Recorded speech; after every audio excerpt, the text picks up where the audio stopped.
Seigneur, je t'invite pour écouter la parole éternelle, car c'est l'heure du choix. C'est l'heure du choix.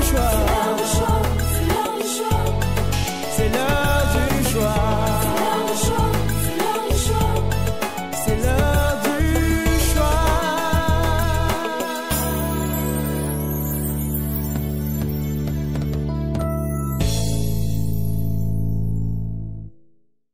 Amen.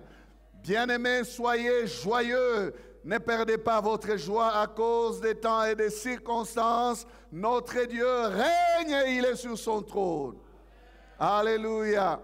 Gloire au Seigneur. Merci pour votre participation. Merci pour votre présence.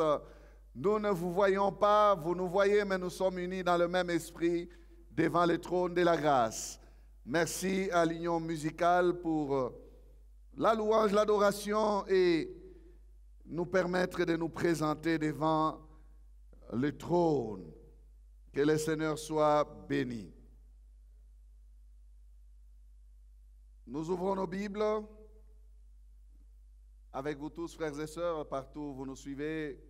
Prenez le livre des Actes des Apôtres. Prenez le livre des Actes des Apôtres. Nous ouvrons ces livres dans les chapitres 16. Nous lirons du verset 23 au 31e verset.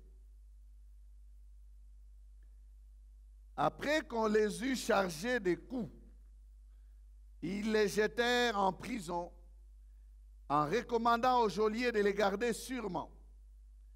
Le geôlier, ayant reçu cet ordre, les jeta dans la prison intérieure et leur mit les ceps aux pieds. Vers le milieu de la nuit, Paul et Silas priaient et chantaient les louanges de Dieu. Et les prisonniers les entendaient. Tout à coup, il se fit un grand tremblement de terre, en sorte que les fondements de la prison furent ébranlés. Au même instant, toutes les portes s'ouvrirent et les liens de tous les prisonniers furent rompus. Le geôlier se réveilla et lorsqu'il vit les portes de la prison ouvertes, il tira son épée et allait se tuer, pensant que les prisonniers s'étaient enfuis. Mais Paul cria d'une voix forte, « Ne te fais point de mal, nous sommes tous ici. » Alors le geôlier, ayant demandé de la lumière, entra précipitamment et se jeta tout tremblant aux pieds de Paul et de Silas. Il les fit sortir et dit, « Seigneur, que faut-il que je fasse pour être sauvé? » Paul et Silas répondirent, « Crois au Seigneur Jésus, et tu seras sauvé, toi et ta famille. » Amen. Bon appétit. Nous bénissons le Seigneur, bien-aimé, qui nous donne encore un autre dimanche, un nouveau dimanche, que nous passons sans pouvoir nous réunir ensemble. Mais pour nous, ce n'est pas un sujet de regret. Pour nous, nous bénissons le Seigneur toujours et nous sommes là et nous prions et nous nous réunissons, comme je le disais tout à l'heure, en esprit avec vous, à travers les médias, à travers les réseaux sociaux. Que le Seigneur vous bénisse pour votre persévérance dans ce rendez-vous. Nous avons ici, bien-aimés, un texte que je qualifie de missionnaire. Un texte missionnaire. Un texte où il est question de Paul et Silas dans la prison, bien sûr. Dans cette prison-là à Philippe, où ils furent arrivés pour la raison de la mission de Dieu, pour amener pour la première fois l'évangile en Europe. Vous le savez, c'est suite à une vision que Paul aura dans une certaine nuit, où un Macédonien lui demandait de venir les secourir. Et Paul, comprenant par le Saint-Esprit le désir du Seigneur qui les a envoyés prêcher en Europe, il va traverser, il va obéir à la pensée de Dieu et ils se retrouveront à Philippe.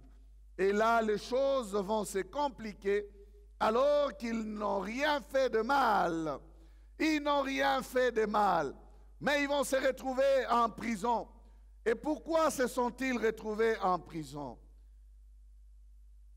C'est parce que Paul avait délivré une femme qui les suivait et les a suivis pendant plusieurs jours, criant après eux.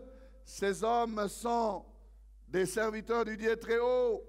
Et elle disait qu'il vous annonce les voies du salut. Elle parlait de Paul, elle parlait de Silas. Elle criait derrière ces hommes de Dieu. Bien-aimés, on pouvait dire, et on peut dire, que cette femme ne faisait que dire ce qui est vrai. Mais attention, il faudrait avoir une bonne oreille pour distinguer que derrière toute parole, même vraie, il peut y avoir un faux esprit, un mauvais esprit. La source peut ne pas être bonne. L'apôtre Paul n'a pas accepté cette louange-là. Il n'a pas accepté ces éloges-là pour les supporter. Non. La Bible dit qu'il était excédé. Paul fut excédé. Donc son esprit s'irrita. Il ne voulut pas entendre cela encore, malgré que cela avait pris des jours.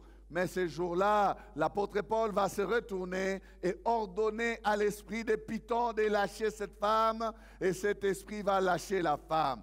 Alors, comme la femme faisait partie d'un groupe de gens obscurs qui trafiquaient avec son esprit de Python, qui disait de bonnes aventures aux gens, et les maîtres de cette servante bénéficiaient de ces dons, ces faux dons, cette mauvaise pratique-là démoniaque. Il se procurait un grand gain, des grands gains. Il gagnait de l'argent par le travail que faisait cette femme.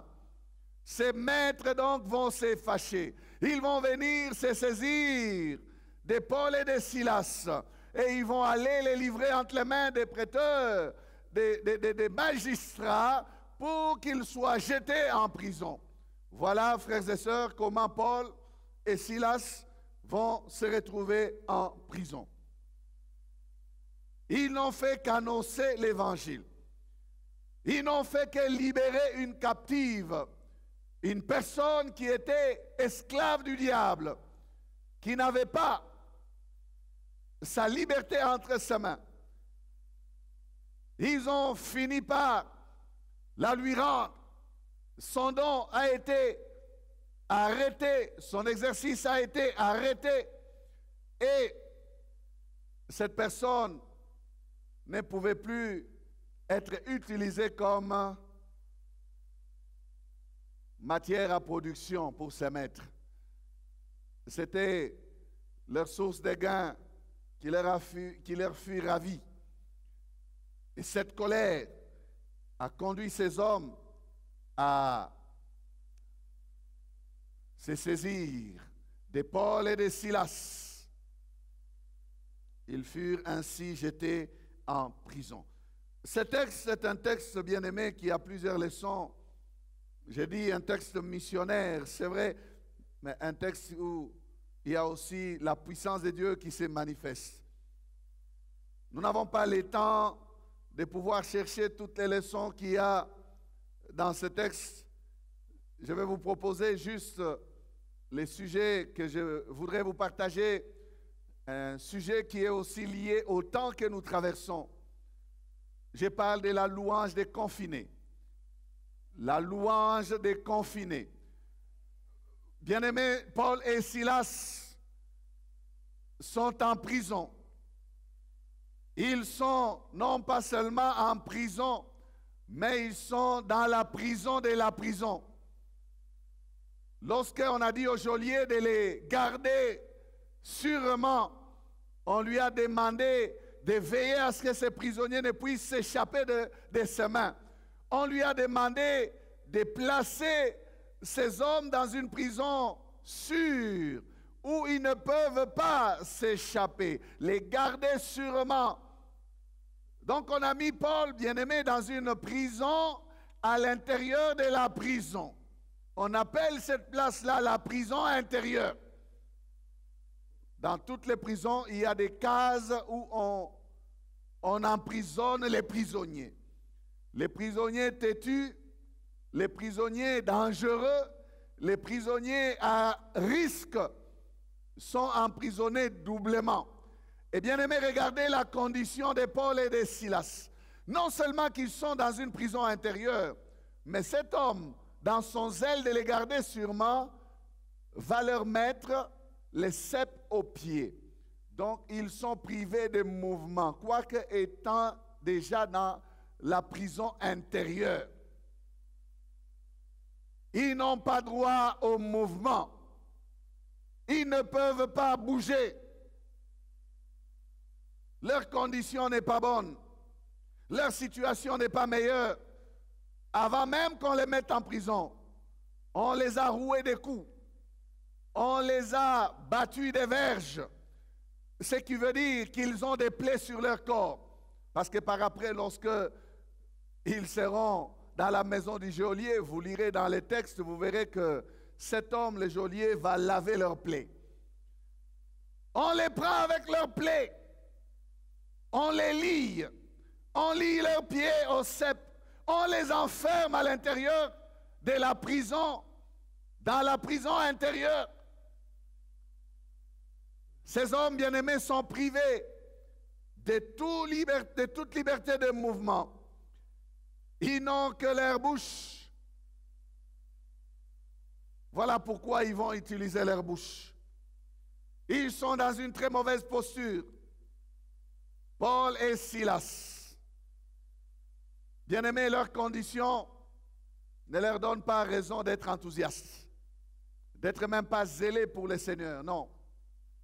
Ils pouvaient être là dans cette prison intérieure, déprimés, désespérés, découragés et même murmurant. Mais eux ne firent pas cela.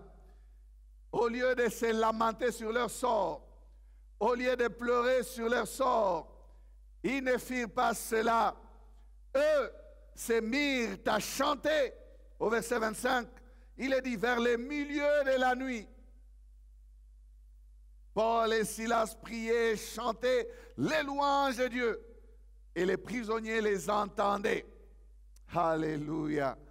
Ils n'avaient que leur bouche et ils l'ont bien utilisée. Frères et sœurs, entre nous, quand est-ce qu'on peut bien louer le Seigneur?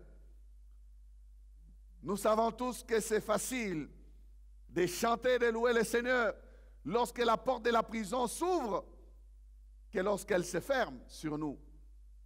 C'est facile de louer lorsque la porte de la prison s'ouvre que lorsqu'elle se ferme sur nous. C'est plus facile de louer le Seigneur lorsque la mer Rouge s'ouvre, on a traversé. Alors Myriam peut prendre les tambourins et toutes les femmes peuvent la suivre et on va se mettre à louer. Pourquoi? Parce que Dieu vient de faire un grand miracle. Il y a, on dirait, bien aimé, chez nous, ces réflexes spontanés de louer le Seigneur après les hauts faits que nous venons d'expérimenter. C'est plus facile. C'est plus facile pour les femmes de chanter lorsque Goliath est écrasé et les Philistins vaincus. Saül a tué ses 1000 et David a tué ses 10 000. La louange est plus facile après la victoire. Lorsque Goliath est tué, lorsque la tête de Goliath est coupée, la louange sort spontanément. Personne ne convoque la louange. Ces femmes peuvent se réunir et commencer à chanter, tout comme les femmes d'Israël après que la mer Rouge se fut ouverte. Naturellement, pour plusieurs chrétiens, c'est plus aisé, c'est plus facile de louer quand les choses vont bon train. Quand on voit les résultats de ces prières.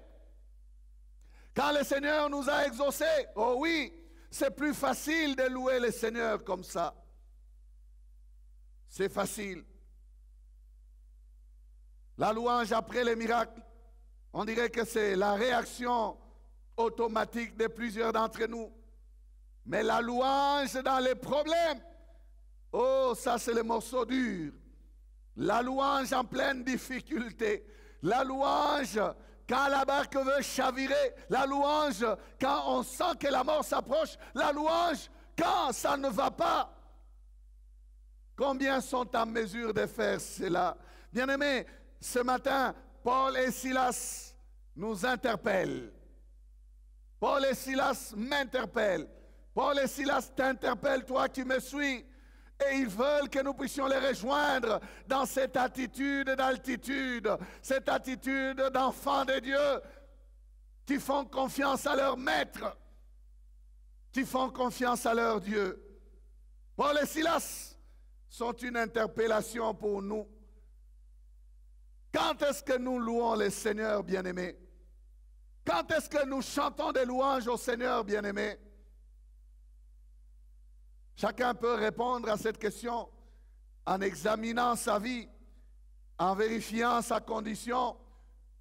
Comment tu fais ta louange? Et puis, est-ce que tu loues réellement? Et si tu n'es pas habitué à louer, voici une interpellation, un appel à la louange. Alléluia. Donnez-moi un amen, non? Amen. Un appel à la louange bien-aimé. Paul et Silas ne se laissent pas abattre. Dans des conditions difficiles de la prison intérieure, ils prient et chantent. Ils chantent des louanges du Seigneur.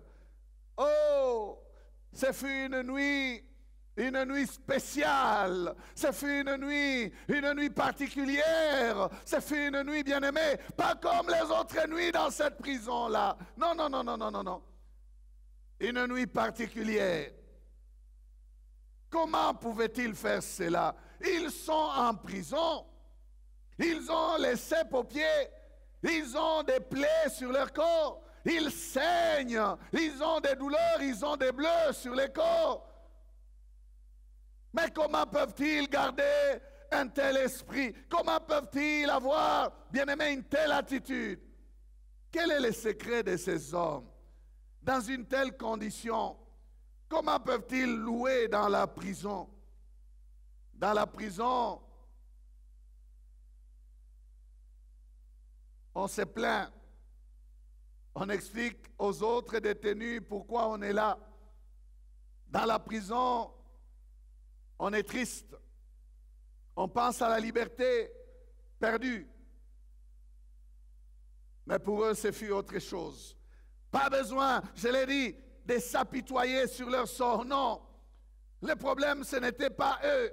Non, ce sont des hommes qui se mettent au-dessus de leurs conditions. Quel est le secret de ces hommes, justement? Paul et Silas ont un secret. C'est autour, bien-aimé, de cette attitude que nous allons tirer des leçons.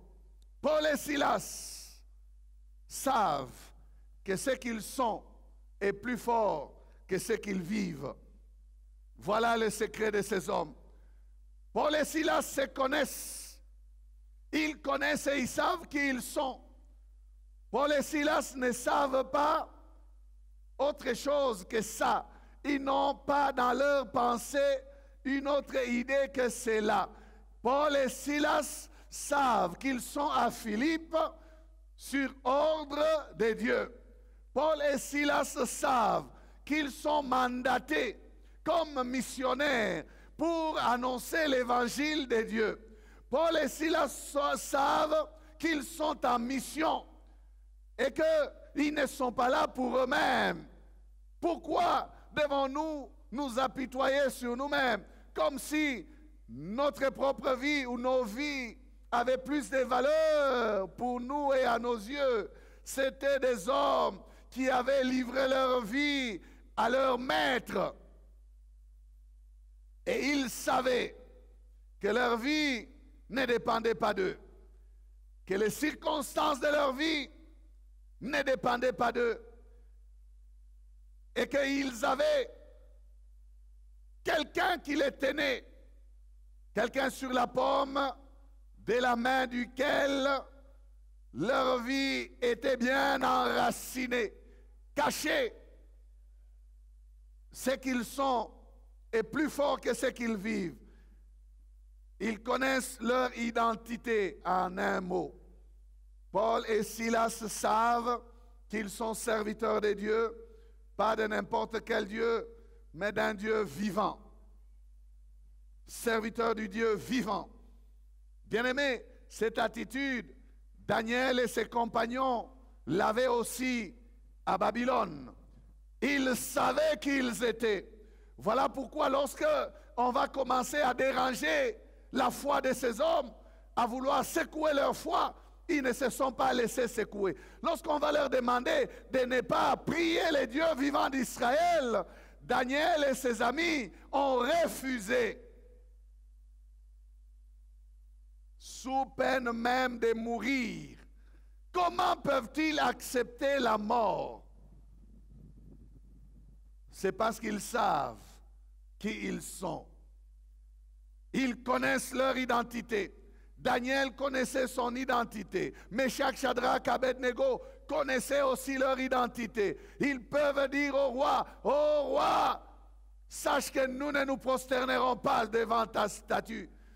Nous n'adorerons pas d'autres dieux parce que nous appartenons au Dieu vivant d'Israël. Et vous allez voir qu'à cause de leur persévérance, même de la bouche de ces rois païens, il a dû confesser. Il a dû confesser. Est-ce que le Dieu que tu sers avec persévérance a pu te délivrer de la gueule de lion? Il a confessé cela. Bien-aimé, notre Dieu est vivant. Et ici, il est question de connaître d'abord qui nous sommes.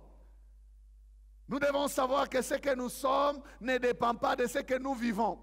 Ce que nous sommes n'est pas lié à la condition dans laquelle nous nous retrouvons. Beaucoup d'enfants de Dieu se laissent distraire lorsque les temps changent, lorsque les circonstances deviennent mauvaises.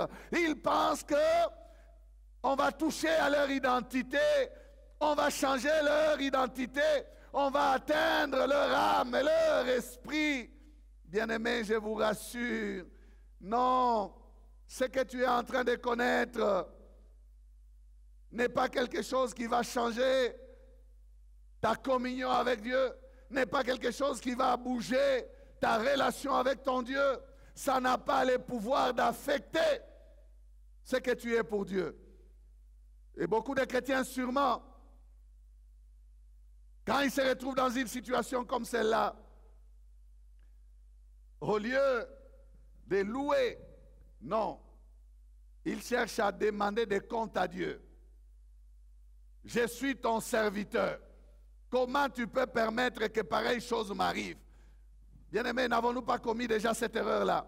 Il y a des gens qui pensent que parce que tu es serviteur de Dieu, la prison ne t'attend pas. Mais lisez la Bible, lisez très bien la Bible. Il y a des gens qui pensent que parce qu'il est serviteur de Dieu, la gueule des lions ne l'attend pas. La fosse aux lions ne l'attend pas. La fournaise de feu ne l'attend pas. Dieu n'a jamais promis cela à ses serviteurs. Jésus-Christ n'a jamais promis cela à ses serviteurs. Il a dit, ils m'ont haï, ils vous haïront. Ils m'ont persécuté, ils vous persécuteront. Il a dit. Mais il ne s'est pas limité à dire ça aussi. Il a dit aussi, prenez courage, j'ai vaincu le monde. Ça veut dire, je n'enlève pas les situations difficiles, mais je serai toujours avec vous. Je n'enlève pas ce qui va vous faire mal, mais je vais vous donner la force pour vaincre ce qui vous fait mal. Est-ce que tu m'entends, mon frère? Est-ce que tu me saisis très bien?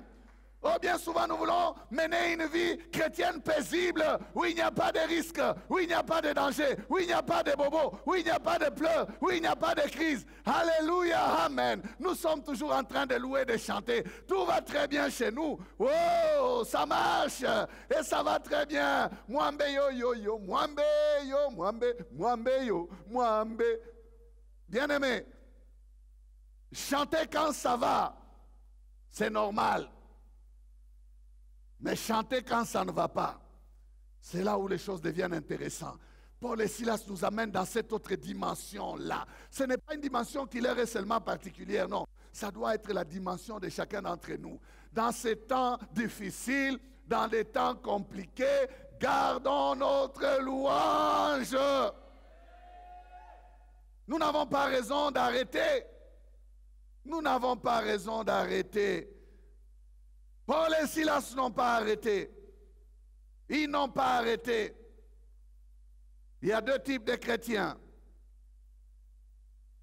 Des chrétiens qui voient dans les situations difficiles l'abandon de Dieu. Et il y a des chrétiens qui voient dans des situations difficiles l'opportunité donnée à Dieu pour se glorifier. De quel côté êtes-vous?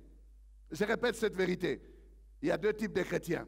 Des chrétiens qui voient dans la situation difficile qu'ils sont abandonnés par Dieu et ils commencent à se lamenter.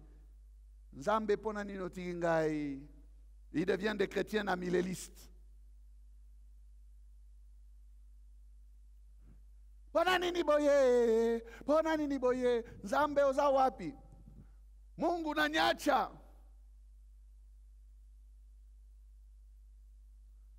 God, why you forsake me? Ils se mettent à se lamenter. Bien-aimés, ne soyez pas de ce côté-là. Non, non. Non, non, non. Ça, c'est un type de chrétiens. Des chrétiens qui voient dans des problèmes qui leur arrivent que Dieu les a abandonnés. Mais de l'autre côté, il y a des chrétiens qui voient dans les situations qui leur arrivent des opportunités où Dieu va se glorifier.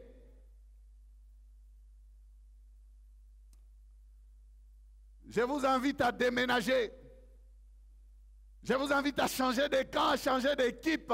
Passer de l'équipe de ceux qui voient l'abandon de Dieu vers l'équipe de ceux qui voient des opportunités pour Dieu. Bien-aimés, imaginez-vous, s'il n'y a pas de difficultés, où est-ce que nous allons voir la main de Dieu? Imaginez-vous, s'il n'y a pas de problème, où est-ce que nous allons voir que notre Dieu a des solutions? Imaginez-vous, s'il n'y a pas de problème, s'il n'y a pas de complications, si nous n'avons pas de cales, comment est-ce que Dieu va se glorifier? Voilà pourquoi je vous dis, déménagez. Soyez du côté de ceux qui regardent les problèmes avec les regards de Dieu. Puisse dire problème, je sais que tu es là, mais je sais aussi que mon Dieu est plus grand que toi. Paul et Silas sont de ceux-là. Ils voient dans leur situation, dans l'intérieur de la prison, dans la prison intérieure de la prison, une opportunité pour Dieu de se glorifier. Ce qu'ils sont est plus fort que la prison. Ce qu'ils sont est plus fort que les chaînes. Regardez l'attitude de cet homme Paul. Il pouvait même être devant des rois. Il a des chaînes, il est lié. Il va dire, je sais que la parole de Dieu ne sera jamais liée. C'est un homme libre. La parole ne peut pas être liée. La louange ne doit pas être liée. Ta communion, ta relation avec Dieu, ce sont des choses qui ne peuvent pas être liées par quoi que ce soit ou par qui que ce soit. On peut te toucher sur le corps, te taper, mais on ne peut pas priver à ton âme d'être connectée au trône. On ne peut pas empêcher à ta bouche de rendre des louanges au Seigneur. Non, même en prison, ils savent cela. Ce qu'ils sont est plus fort que ce qu'ils vivent. Bien-aimé, parviens à ce niveau-là. Parviens à ce niveau-là ce matin. Je t'encourage. Être chrétien, c'est arriver à ce niveau-là. Tu dois savoir que la souffrance, la persécution, la faim, la maladie et même les confinements et toute autre situation difficile ne peuvent pas toucher à ta communion avec Dieu. Ce ne sont que des choses du dehors. Je dirais s'il faut parler confinement. Vous savez que nous au Congo, on n'a pas un véritable confinement. Non. J'ai parlé avec quelqu'un qui est dans un pays étranger, là en Occident.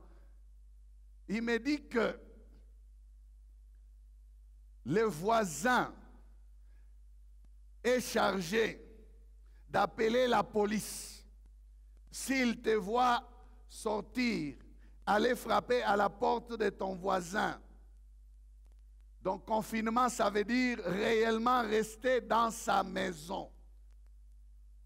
Et lorsque vous entendez que pour vous retrouver dehors, il faut avoir un papier vous autorisant, c'est que réellement ils sont privés de liberté. Vous ne pouvez pas sortir pour rien. Vous sortez pour un objectif noble. Vous rendre au magasin, acheter des vivres et il faut les avoir et acheter. Et quand on vous voit, il faut montrer les factures. Maintenant, demandez, posez-moi la question, est-ce que c'est ce qui se passe chez nous? Il y a des gens qui veulent profiter. Hein? Ils ne sont pas privés de mouvement, mais ils disent aux autres, oh, confinement, confinement.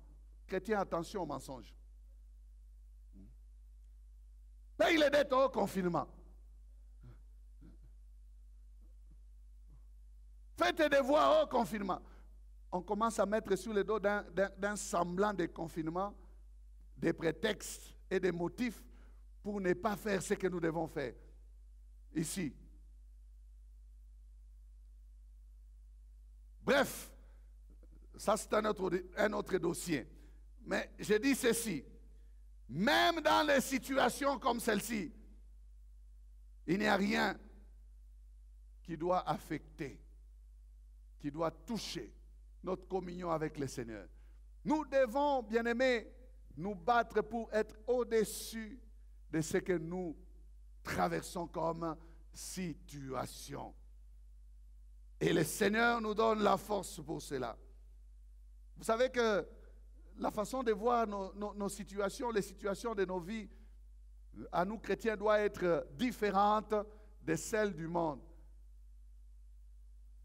Ceux du monde, par exemple, lorsque quelqu'un vit de mauvaises situations dans sa vie, son identité finit par porter le nom de ces situations. Jean les bandits.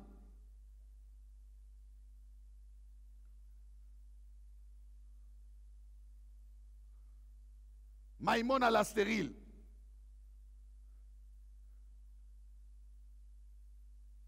Rahab la prostituée. N'est-ce pas? Et même dans la Bible, on prend la situation de la personne, la condition de la personne, on en fait son identité.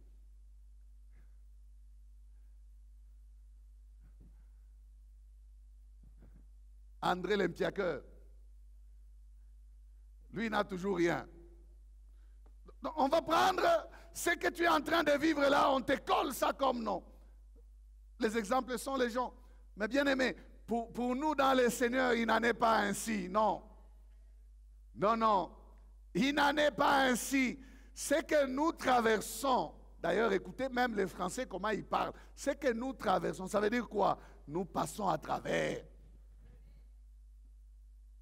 Nous sommes bien aimés qu'en train de passer au travers de cette situation. Nous n'allons pas élire domicile dedans, non. Nous demeurons sous l'abri du Très-Haut. Nous ne demeurons pas dans la crise. Nous n'habitons pas dans la stérilité. Nous n'habitons pas dans le chômage. Non. Ça, ce ne sont que des situations passagères. Passagères. Il faut que tu comprennes cela. Beaucoup de gens, même lorsqu'on leur parle, on leur dit non, tu traverseras, tu sortiras de cette situation. Ils disent non, jamais. Dans notre famille, c'est toujours ça. Alors comment peut-il louer le Seigneur? Il sait que c'est toujours ça pour lui. 2 Corinthiens 4, 16 à 18. 2 Corinthiens chapitre 4, 16 à 18. C'est pourquoi nous ne perdons pas courage. Et lors même que notre homme extérieur se détruit, notre homme intérieur se renouvelle de jour en jour. Car nos légères afflictions du moment présent produisent pour nous, au-delà de toute mesure, un poids éternel de gloire. Parce que nous regardons, non point aux choses visibles, mais à celles qui sont invisibles. Car les choses visibles sont passagères. Les choses visibles sont passagères. Et les invisibles sont éternelles. Ce que tu es demeurera. Ce que tu vis passera. Les choses invisibles sont éternelles. Les choses visibles sont passagères. Tout ce que nous connaissons comme couac, comme difficulté, comme perturbation dans ce monde bien-aimé, tout passera. Mais ce que nous sommes, enfants de Dieu, citoyens des cieux, oh, nous attendons, bien-aimés, la manifestation, nous attendons la révélation de notre véritable nature quand il reviendra. Ça, c'est éternel. Personne ne pourra stopper cela. Personne. Et nous devons savoir, et nous devons confesser, comme l'apôtre Paul, c'est encore lui qui parle dans ce texte, nos légères afflictions. J'aime bien comment il traite ça. Il minimise ça. Il diminue ça. Il les appelle légères afflictions. Toi, tu dis pas sinanga yoeza, oh passion. Non, non. Légères afflictions. Nos légères afflictions. Ce qui te fait pleurer, c'est ça l'affliction. Ce qui te pique là, qui te dérange là, la maladie, les problèmes, c'est ça l'affliction. L'affliction, il appelle ça légères afflictions. Nos légères afflictions. Et j'aime bien le terme qu'il utilise. Il dit produisent. Alléluia. Produisent. Frère, est-ce que tu me suis très bien? C'est que tu vis a pour mission de produire quelque chose dans ta vie. Nos légères afflictions produisent. Donc, même si on a dit André Piaqueur, tes crises-là vont produire, frère. Oh, Akufalobi, ta maladie-là va produire, mon frère. Alléluia. Nos légères afflictions produisent. Ça doit produire. Ta stérilité doit produire. Ton célibat doit produire. Tes manquements là doivent produire. Nos situations produisent. Nos problèmes produisent. Nos persécutions produisent. Nos crises produisent. Produisent. Ces choses, Dieu ne permet pas qu'elles arrivent pour rien. Covid doit produire. Covid, tu produiras. Tu produiras. Ha, tu produiras. Tu produiras. Nos légères afflictions des temps présents, hein, ce que nous vivons dans ces moments, doit produire. Ton problème doit produire. Ce qui vous trouble dans votre famille, là, vous qui me suivez maintenant, dites à cette situation-là, tu dois produire. Mais tu dois produire quoi? Paul ne dit pas que ça doit produire la mort. Il ne dit pas que ça doit produire les querelles, la division de la famille, les difficultés encore. Non. Ils disent, ils produisent au-delà de toute mesure un poids éternel de gloire. Alléluia. Un poids éternel de gloire. C'est que tout dépend de nous. Mon frère, ma soeur, tout dépend de toi. La façon dont tu abordes ta situation là, c'est par ton attitude que tu vas permettre à la production d'entamer son travail. C'est toi qui vas déclencher l'usine de production de la gloire de Dieu à se mettre en marche. Si tu abordes mal ta situation, tu es foutu. Si tu l'abordes selon Dieu, tu relèveras la tête. N'a-t-il pas dit cela à Caïn? Tout dépend de toi. Si tu agis bien, tu relèveras ta tête. Mais si tu te laisses dominer, tu vas être écrasé. Tu vas être écrasé. Tout dépend de ton attitude, mon frère. Hey, cette attitude d'altitude. Monte en altitude. Comprends ces vérités et mets-les en pratique dans ta situation. Mets-les en pratique. Ce que nous vivons, ce que nous traversons, j'ai dit, cela doit produire. Ce confinement doit produire. Tu n'as pas encore commencé à produire, tu es distrait. Il faut produire. Alléluia. Ça doit produire La gloire de Dieu. La gloire de Dieu. Tout dépend de toi. J'insiste sur cette vérité. Tout dépend de toi, mon frère. Ta situation peut te conduire soit à la dépression, soit à l'intercession.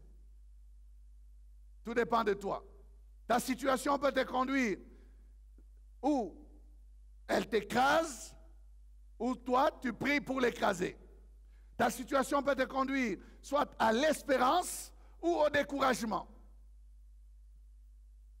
Qu'est-ce que tu préfères? Tu choisis d'être de quel côté? Ta situation peut te conduire, comme Paul et Silas, soit à la louange, soit au murmure. Dieu m'a abandonné. Tout dépend de toi.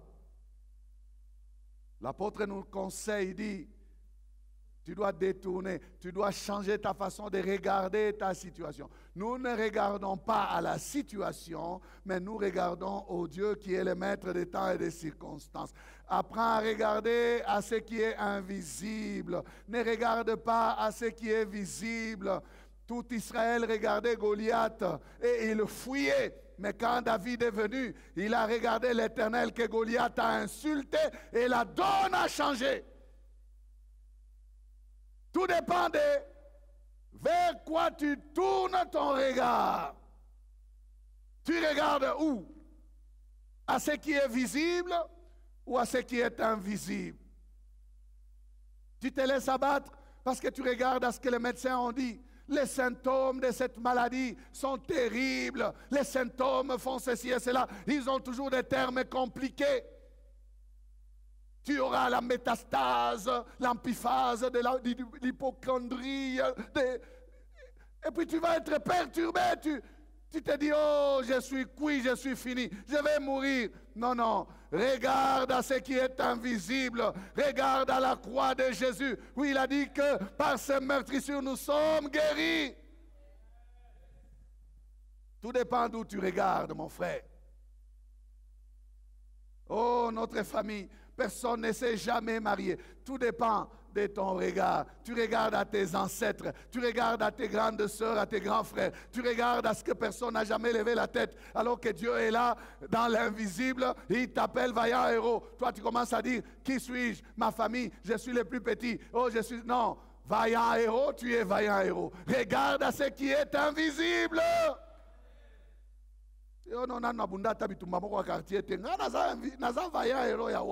Non, non. Il t'appelle vaillant héros dans l'invisible, tu l'es. Tu regardes à quoi, mon frère? Nos légères afflictions doivent produire. Ça doit produire. Tout dépend de toi. Je ne cesse d'insister. Tout dépend de toi. Tu peux louer ou refuser de louer. Tu es libre. Tu peux chanter ou refuser de chanter. Tu es libre. Israël a refusé de chanter des cantiques en captivité. Psaume 137, 1 à 4. Sur les bords des fleuves de Babylone, nous étions assis et nous pleurions. Voilà ce qu'il faisait. Nous pleurions en nous souvenant de Sion. Au sol de la contrée, nous avions suspendu nos harpes dont les instruments ont pris congé. Au sol de la contrée, nous avions suspendu nos harpes. Là, nos vainqueurs nous demandaient des chants et nos oppresseurs de la joie. Chantez-nous quelques-uns des cantiques de Sion. Comment chanterions-nous les cantiques de l'Éternel sur une terre étrangère? Vous savez, c'est pour ça qu'Israël a été remplacé. Israël a été mis de côté. Parce qu'Israël a échoué d'être le missionnaire de Dieu. Sur une terre étrangère, comment chanterions-nous? Mais oui, Israël chante pour que ce peuple-là entende les louanges de ton Dieu. Israël chante, ne regarde pas à ta condition, démontre les merveilles de ton Dieu, chante. Il dit, comment pouvons-nous chanter sur une terre étrangère? Mais Dieu vous a amené là-bas pour que ces étrangers-là connaissent qui il est. Ils ont refusé de chanter. Vous savez, ils ont chanté que lorsque ils ont été ramenés. Il dit, quand l'Éternel ramena les captifs de Sion, nous étions comme ceux qui font un rêve. Alors on disait parmi les nations, l'Éternel a fait pour nous des grandes choses.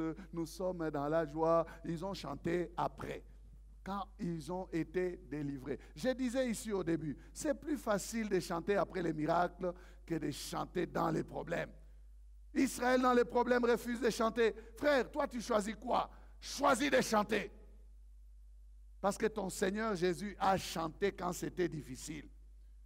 Avant que Jésus n'aille prier, avant qu'on ne l'arrête, la Bible dit qu'il chanta des cantiques. Jésus a chanté. Il sait qu'on va l'arrêter. Matthieu 26, 30. Vous prenez la référence, vous allez lire à la maison. Il sait qu'on va l'arrêter, mais il est avec ses disciples et ils vont chanter d'abord. Bien-aimés, apprenez à louer le Seigneur. Apprenons à le louer. Ne dites pas comment chanterions-nous des cantiques sur une terre étrangère. N'attends pas la délivrance pour chanter. Chante et ta louange provoquera la délivrance.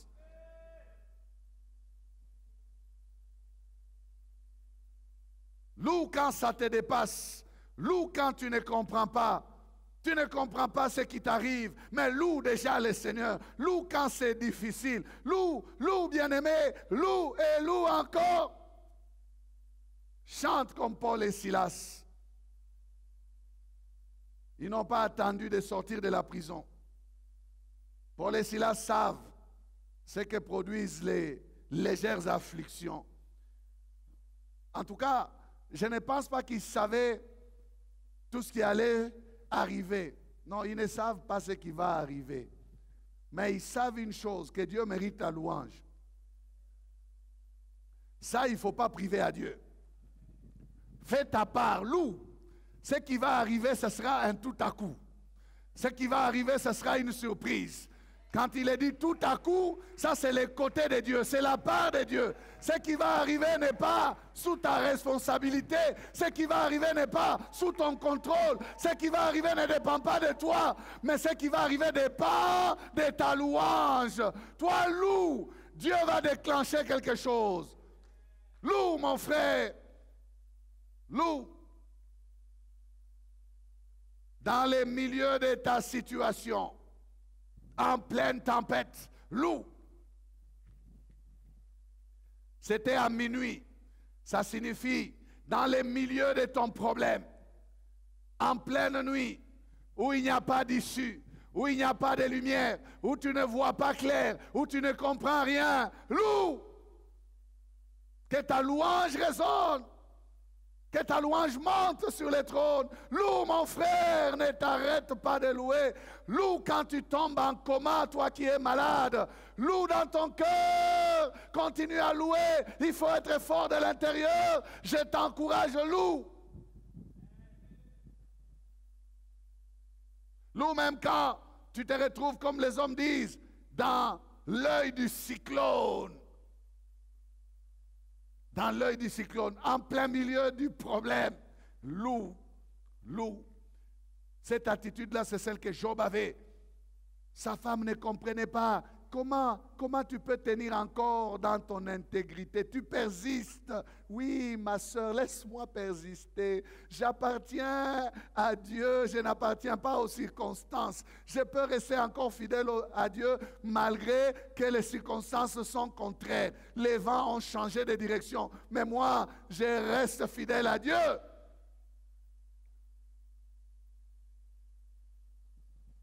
Il a béni l'Éternel, il a loué l'Éternel. Bien-aimé, loue dans les minuits de ta situation. Chante, que ta louange résonne. En plein milieu de la crise, tu n'as rien, mais chante. Alléluia. La louange, ça paye. Ne t'inquiète pas, la louange, ça paye. Je vous ai déjà parlé ici de cet homme, Wurmbrand, qui était un chrétien de l'église du silence dans les pays soviétiques de l'époque. il avait mémorisé la parole de Dieu parce que la parole était interdite. Et dans sa prison, lui aussi était en prison. Après plusieurs jours de faim, il n'avait rien à manger. Il a commencé à réciter les Écritures. Il récitait les Écritures, il récitait Matthieu. Et il est arrivé là où il dit, Jésus tressaillit de joie. Et lui aussi a dit, je vais mettre cette parole en pratique. Il a commencé à danser. Il a commencé à chanter dans sa cellule. Les gardes sont venus. Ils ont regardé par les chats de la porte de la l'aiguille, là, les trous là. Ils ont vu un homme joyeux en train de... Ils ont dit, le prisonnier est devenu fou. Il est devenu fou. Alors, un des gardes avait un gros pain là. Il dit, attends, on lui donne le pain, peut-être qu'il va se calmer. Ils ont ouvert, ils lui ont donné le pain. Et le monsieur a pris le pain. Quand il a pris le pain, il a levé le pain, il a rendu grâce. Il a dit, ah, la parole de Dieu paye toujours. Alléluia! Bien-aimé, loup, même dans la prison, loup. Affamé, il a trouvé du pain, il a mangé. Il a mangé. Parce qu'il pouvait réciter les Écritures de mémoire. Jésus tressaillit de joie. Et lui aussi a commencé à danser. Il a commencé à tressaillir de joie. Il sentit aussi la joie de l'Esprit le saisir. Et on l'a payé, on lui a donné du pain. Ah! La louange est puissante. La louange est vivante. Écoutez comment on dit. La Bible dit que les prisonniers les entendaient. C'était une louange puissante. Ce n'était pas une louange faible, une louange puissante. Les autres prisonniers les entendaient. Bien aimés, ces prisonniers-là se demandaient, mais c'est quel genre de prisonniers que nous avons aujourd'hui? Des gens qui sont surexcités, qui ne se calment pas. La prison ici à cette heure, c'est calme, c'est tranquille, on dort. Mais qu'est-ce qui se passe? Mungu ni chefu. Wa mataifa yote. Mungu njo chefu baba. Ils ont loué. Ils ont élevé le Seigneur. Leur louange était puissante. Tellement puissante et tellement vivante que Dieu ne pouvait pas rester indifférent. Alléluia. Dieu ne pouvait pas rester indifférent. Quelqu'un a dit, Dieu a commencé seulement à se réjouir là où il était. Et il a regardé, il a localisé la source d'où venait la louange. Et Dieu a commencé à secouer son pied. Il a commencé à secouer son pied, il a localisé la prison. Et en secouant son pied, il a mis ça sur la prison. Écoutez, bien-aimés, le fondement de la prison était ébranlé. C'est les pieds de Dieu. Les pieds de Dieu, tout simplement. Dieu qui se réjouissait de la louange. Dieu a secoué son pied sur cette prison. Tu sais quoi, mon frère?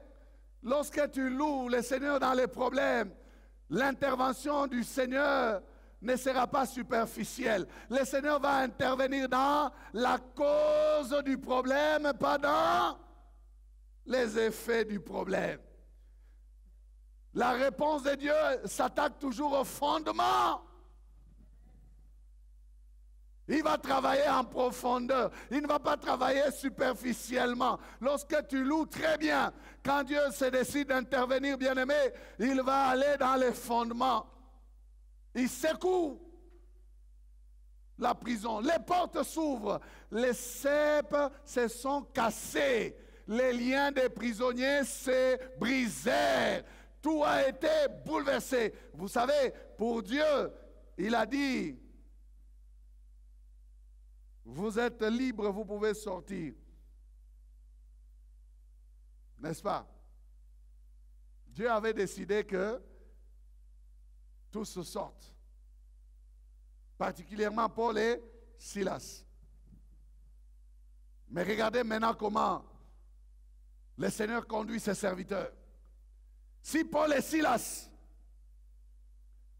s'échappent de la prison, ils disparaissent. Le lendemain matin, c'est un avis de recherche qui sera lancé. Et on va les récupérer, on va encore ajouter sur eux une autre condamnation. Mais Paul et Silas savent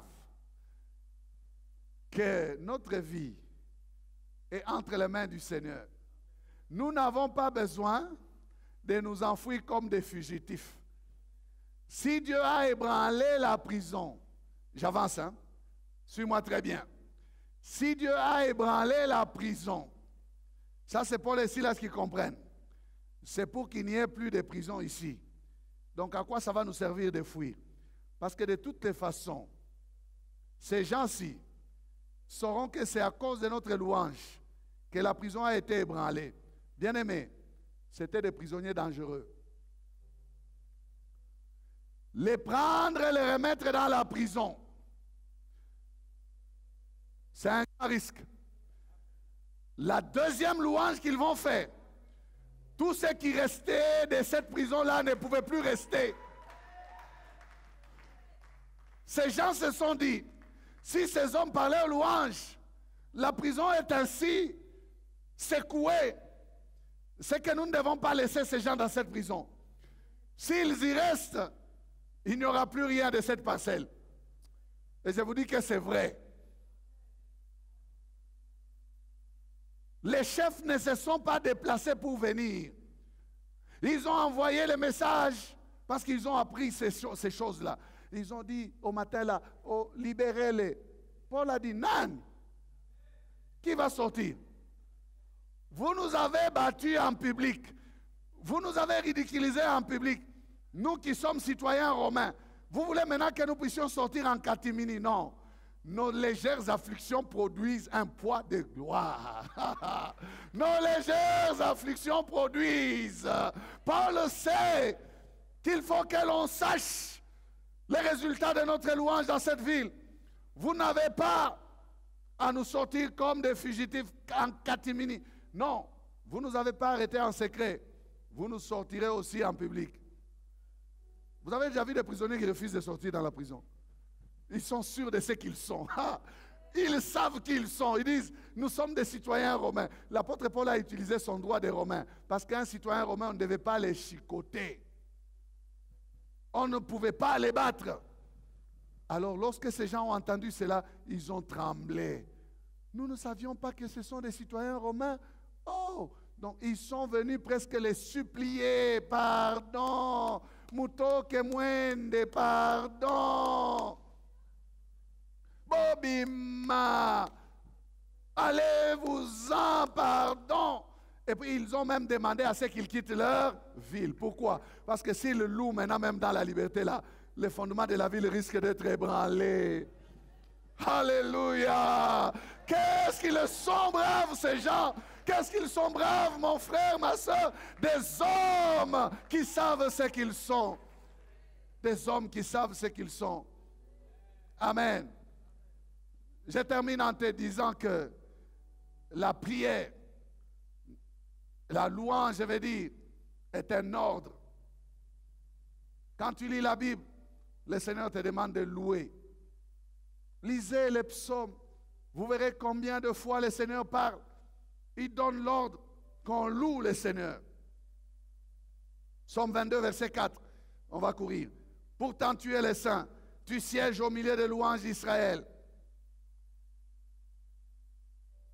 Psaume 150, verset 6. Que tout ce qui respire loue l'Éternel. Louez l'Éternel. N'est-ce pas comme ça que le psaume se termine? Louez l'Éternel. Bien-aimé, c'est un ordre. Je n'ai pas eu le temps de vous parler du résultat de la louange. C'est quoi le résultat de la louange? C'est le salut du geôlier. Il a été sauvé. Il a appelé Paul et Silas Seigneur. Mais Paul et Silas lui ont montré le véritable Seigneur. Nous ne sommes que des hommes. Nous avons loué celui qui mérite d'être loué. Crois au Seigneur Jésus et tu seras sauvé, toi et ta famille. En fait, quand cette personne va se jeter aux pieds de Paul et Silas comme ça, qu'est-ce qu'il demande? Quand il dit qu'est-ce que je dois faire pour être sauvé, qu'est-ce qu'il demande? Hein? Frère, ça c'est la leçon que tu dois garder. Qu'est-ce qu'il demande? Il dit, je voudrais être comme vous. Quand je pourrais aussi louer, que quelque chose aussi se fasse dans ma vie. Comment est-ce que vous pouvez chanter et des choses se faire? Vous êtes des hommes extraordinaires. J'aimerais devenir comme vous. Que dois-je faire pour être sauvé? Que je change aussi de camp. Quand les choses sont compliquées, je ne voudrais pas me plaindre, mais je voudrais me mettre à louer et certainement que les fondements de mes problèmes seront ébranlés. La louange est confinée. Tu peux être confiné, mais ta louange n'est pas confinée. Loue le Seigneur et quelque chose se passera. Baissons la tête. Alléluia.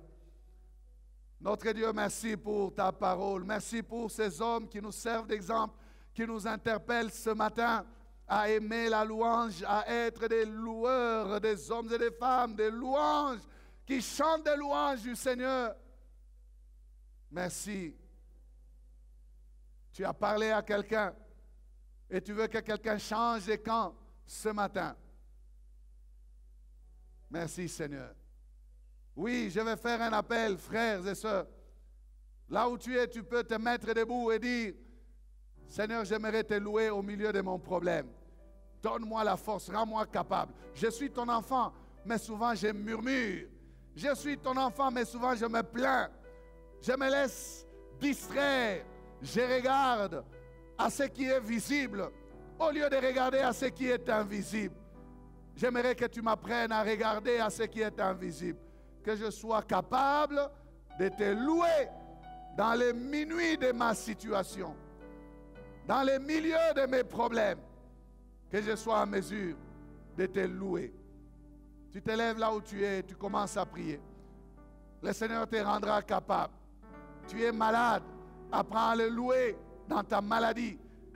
Tu as la crise, tu manques d'argent, loue-le dans ta crise. Tu es stérile, tu n'as pas encore d'enfant, loue-le. Cette situation d'affliction est venue dans ta vie pour produire la gloire de Dieu. Nos légères afflictions du temps présent produisent au-delà de toute mesure un poids éternel de gloire. Seigneur, qu'il en soit ainsi pour celui qui s'élève maintenant. Touche-les, enseigne-lui, Seigneur, oh Dieu, à être un homme, une femme qui te loue. Que la louange résonne dans son cœur, qu'elle monte de ses lèvres et qu'elle monte vers toi. Et qu'il y ait, Seigneur, oh Dieu, un tout à coup dans sa situation. Une surprise. Que sa louange produise une surprise agréable. Quelque chose qui viendra manifester ta gloire, ta grandeur. Bénis mon frère. Bénis ma soeur. Permets-nous, Seigneur, dans ce confinement, d'apprendre à mieux te louer. Et partout où ton peuple se retrouve en difficulté, Seigneur, oh Dieu, c'est toi qui manifestes ta gloire et qui les tire de là. Tu les tires de là. Merci Jésus. Merci Seigneur. Merci Jésus. Tu es notre seul abri.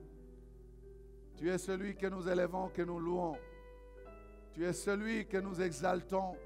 Celui que nous exaltons, que nous proclamons, Seigneur, de toutes circonstances, maître des temps et des circonstances. Tu bénis ton peuple, Seigneur. Tu vois ce peuple debout. Nous te les recommandons. Interviens dans la situation. Qu'il y ait une surprise venant de ta part. Et que, Seigneur, ton peuple te glorifie. Parce que tu l'as visité. Touche-les, Seigneur. Touche-les et mets ta main sur ton peuple. Merci Jésus. Bien-aimés, nous vous remercions d'avoir suivi ce message et nous prions pour que la grâce du Seigneur continue à agir dans votre cœur et que le message puisse apporter des fruits pour lesquels Dieu l'a envoyé chez vous. Nous voulons juste vous encourager à vous qui n'avez pas encore donné votre vie à Christ, à faire cette prière avec nous maintenant et à faire cette prière avec un cœur ouvert et une décision venant de votre cœur. Vous pouvez juste prier avec nous maintenant. En répétant ces paroles après moi et en disant ceci. Seigneur Jésus, je t'ouvre mon cœur, je te donne ma vie. Sois mon Seigneur et mon Sauveur. Pardonne mes péchés, Seigneur. Inscris mon nom dans ton livre de vie. Je m'abandonne à toi. Que le Saint-Esprit m'aide à te suivre et à te servir. Merci pour la nouveauté de vie et merci pour, Seigneur, au Dieu de gloire, l'obéissance à ta parole que tu crées en moi. Parce que c'est toi qui crées le vouloir et le faire. Selon ton bon plaisir. Je te dis merci. Amen. Que Dieu vous bénisse parce que vous avez pris la décision de devenir chrétien et de vous engager à suivre Jésus et à les servir. Vous pouvez nous contacter au numéro qui apparaît à l'écran et nous serons toujours disposés à répondre à vos questions, à vos préoccupations. Nous sommes là pour vous servir et nous serons aussi heureux d'avoir un temps de prière avec vous dans nos installations 6 avenue Kasavubu, Sandoa, à l'église La Parole Éternelle, ici à Lumbashi. Que Dieu vous bénisse, que sa grâce et sa paix soient dans vos maisons. Au revoir, nous vous aimons.